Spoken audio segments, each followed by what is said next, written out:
From Bravery Media, this is Appendix B, candid conversations about higher ed in 10 minutes or less. On this week's episode, Kristen and Joel explore the impact that turnover has on university-agency partnerships. So, Joel, we know that this year we have a historic number of new presidencies for universities and colleges. And we know that people tend not to leave their job, but leave their manager. So we can expect that the turnover trends that have been lasting for the last few years might either increase a little or stay with us, at least through this period of university and college change. How do you think that affects agency life and our projects and whether or not people can get new websites launched? You know, I like turnover of any kind has so many wide-reaching effects. So on the agency side, you know, we feel this. I mean, we've felt this for years. I think, you know, when you're inside of an institution, it's probably a little bit hard to kind of get a sense for how much turnover is actually happening and how much that turnover does affect the work that you do and the work that your partners do. On our side, where we're, you know, kind of looking in and looking at all the administrative stuff going on within institutions, it causes real issues with the work that we do. I think we've touched on parts of this in the past on Appendix B, but when the people that an agency interfaces with on the partner side leaves, you are dealing with not only re-educating the organization. You got new people coming in. Well, cool. Well, we got to get them up to speed on all of the work that we've done with the last person that was in that position. Try to bring them back along to the strategies. You know, and a lot of the work that we do isn't just saying like, "Hey, this is what we're doing," because if we did that, institutions wouldn't trust us, right? A lot of what we're doing is it's convincing, it's explaining, it's teaching, it's educating, and then it's bringing those people along in the plan and getting them on our side, getting them to understand why we're recommending the things that we're recommending. And we don't recommend those things just because we think they're fun or it's our preferred way to do things. I mean, entirely. I think that sometimes it is our preferred way to do things because the right way is always the preferred way for me anyway. I don't want to do something the wrong way and have to redo it later on. But new people don't know that stuff, right? They may not know the culture of the institution. They definitely don't know the history of the work that we've done with their predecessors.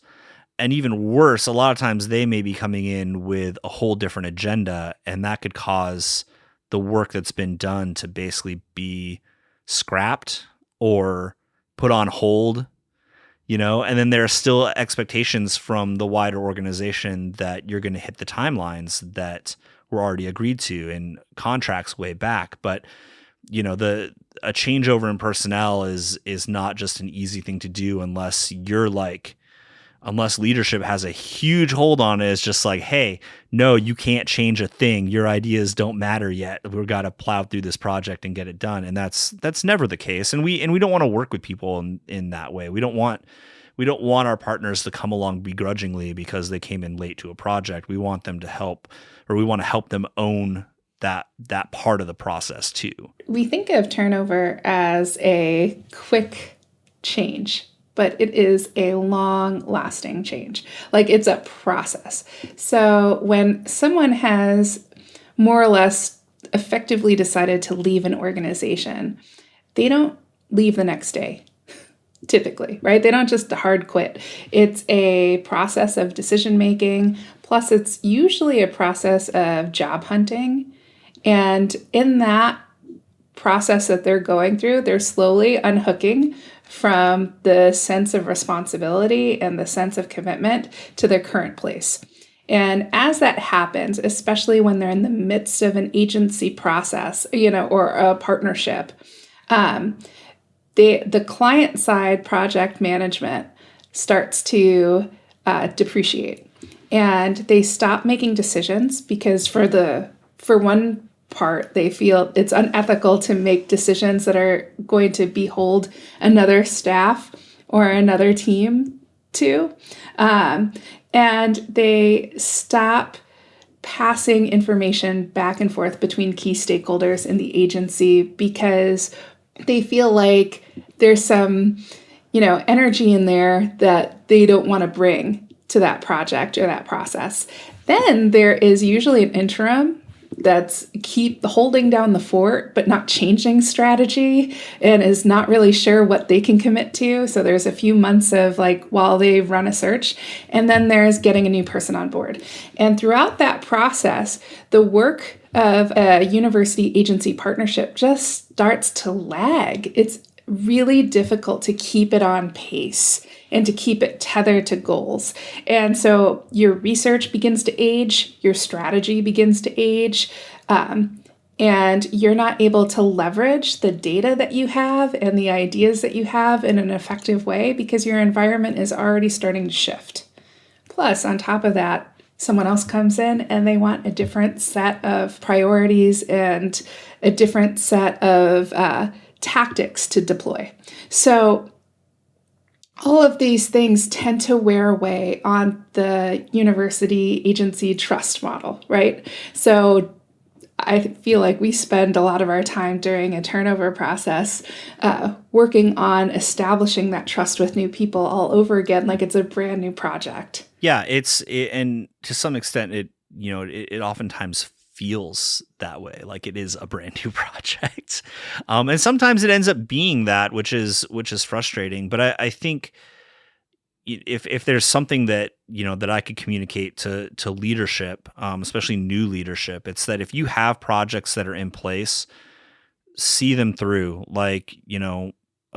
Probably a chunk of that money that was committed is already spent. Just see it through with what was in place, and then work from there. Because a lot of times, a lot of institutions are not doing a web redesign or a renewed content strategy or refreshing their digital marketing strategy because what they had before, is maybe just a little bit outdated. Usually it's kind of do or die. It's get this thing up and running so that you can get your next enrollment cycle, barreling down the tracks and get it some momentum.